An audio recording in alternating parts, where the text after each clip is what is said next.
Bem-vindo de volta ao canal Direito da Infraestrutura e Regulatório. O artigo 2º, inciso 2 da Lei de Concessões, define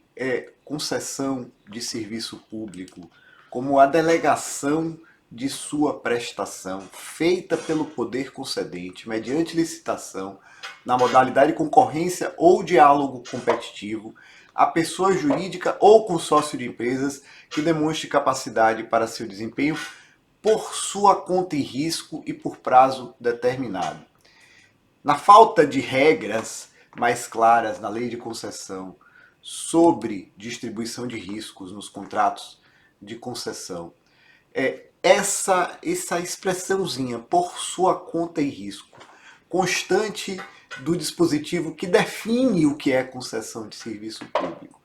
passou a ser interpretado pela nossa doutrina jurídica, desde a criação da Lei de Concessões em 1995, como uma cláusula que atribui riscos aos concessionários de serviço público. Essa interpretação, em minha opinião, absolutamente equivocada e ultrapassada, várias vezes tem ressurgido ao longo dos anos, seja em decisões judiciais, seja em decisões administrativas ou de órgãos de controle, como um instrumento de alocação de risco. Por isso eu queria comentar esse dispositivo numa tentativa de sepultar essa interpretação de que esse dispositivo criaria qualquer facciosidade ou qualquer regra na direção de atribuição ao concessionário de todos os riscos implicados na prestação dos serviços, na execução do contrato de concessão. Talvez o primeiro entre nós a fazer uma crítica mais sistemática do uso dessa expressão por sua conta e risco como instrumento de atribuição de riscos. O primeiro a fazer essa crítica tenha sido Marcos Pérez, no seu livro sobre o risco no contrato de concessão e PPP, que, se eu não me engano, foi publicado em 2006 e é produto de uma tese de doutorado, se eu não me engano, concluída em 2004. Né? Basicamente, o que Marcos alega é que a ideia de que a concessão deve ser por conta e risco do concessionário, significando a atribuição de todos os riscos, né, da concessão ao concessionário, ele nota que isso seria incompatível com a própria teoria das áreas, né, que vinha sendo empregada pela doutrina tradicional, tem sido empregada pela doutrina tradicional como instrumento genérico de alocação de riscos. Eu já critiquei várias vezes essa utilização genérica dessas categorias para distribuição de risco, enfatizando a necessidade de uma alocação contratual mais específica, aliás, coisa que Marcos também defende no seu livro. E, além disso, Marcos diz que haveria uma incompatibilidade entre essa ideia, né, de atribuição de todos os riscos ao contrato concessionário e a ideia de modicidade tarifária. Em relação especificamente ao tema que nos interessa aqui, Marcos diz que o por sua conta e risco, essa expressão, deve ser interpretada conforme a distribuição de riscos do contrato. O que eu concordo plenamente, me parece que é essa a interpretação correta de um dispositivo, de uma expressão que foi incluída na definição de concessão, porque era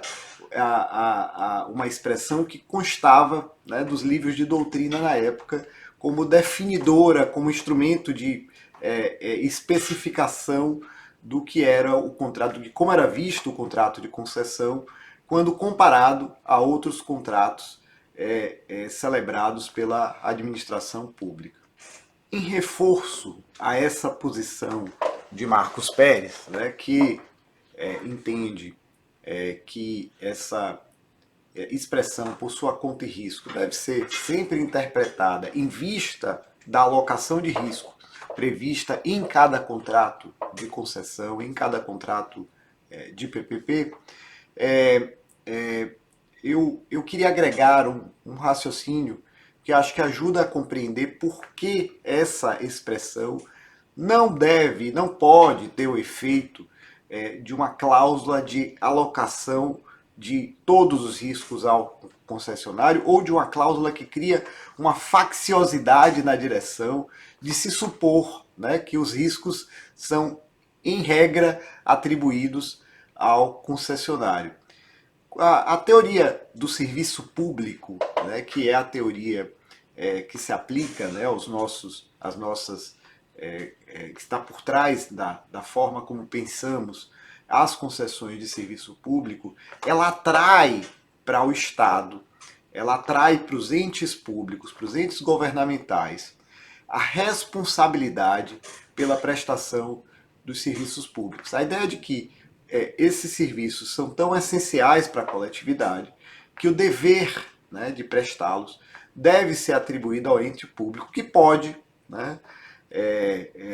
que pode se entender cabível, que tem a prerrogativa se entender cabível, de delegar esse serviço, a prestação desses serviços, à iniciativa privada. Isso é completamente diferente, né, por exemplo, do modo como o direito anglo-saxão pensa esse tema. Né? Geralmente, no direito anglo-saxão, a suposição é que os particulares podem prestar esses serviços e você tem determinados contextos, determinadas circunstâncias que tornam a regulação desses serviços pelos entes estatais, pelas agências reguladoras, possível.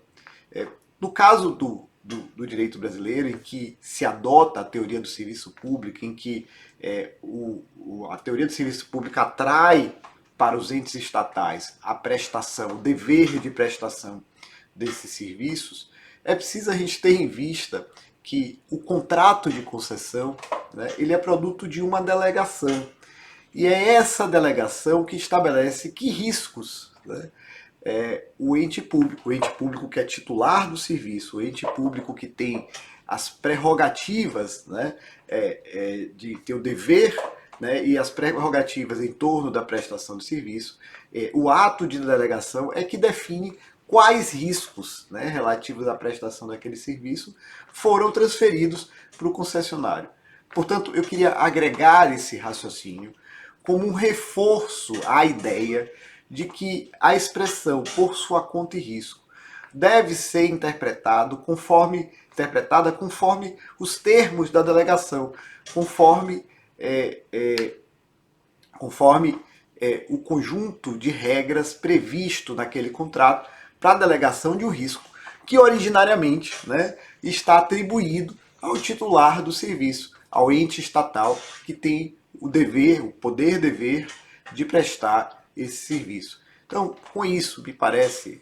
que seria suficiente para a gente superar esse entendimento ultrapassado de que vê essa cláusula como um instrumento genérico de atribuição de risco, né, e passar a olhar, sempre que estivermos falando de distribuição de riscos, de contrato de concessão e PPP, passarmos a olhar o contrato e não essas cláusulas genéricas que supõem a possibilidade de se atribuir todos os riscos da prestação de serviços complexos, como são os serviços públicos, a uma das partes do contrato. Era isso que eu tinha a conversar com vocês hoje. Voltamos em seguida com outros temas importantes do setor de infraestrutura. Até mais.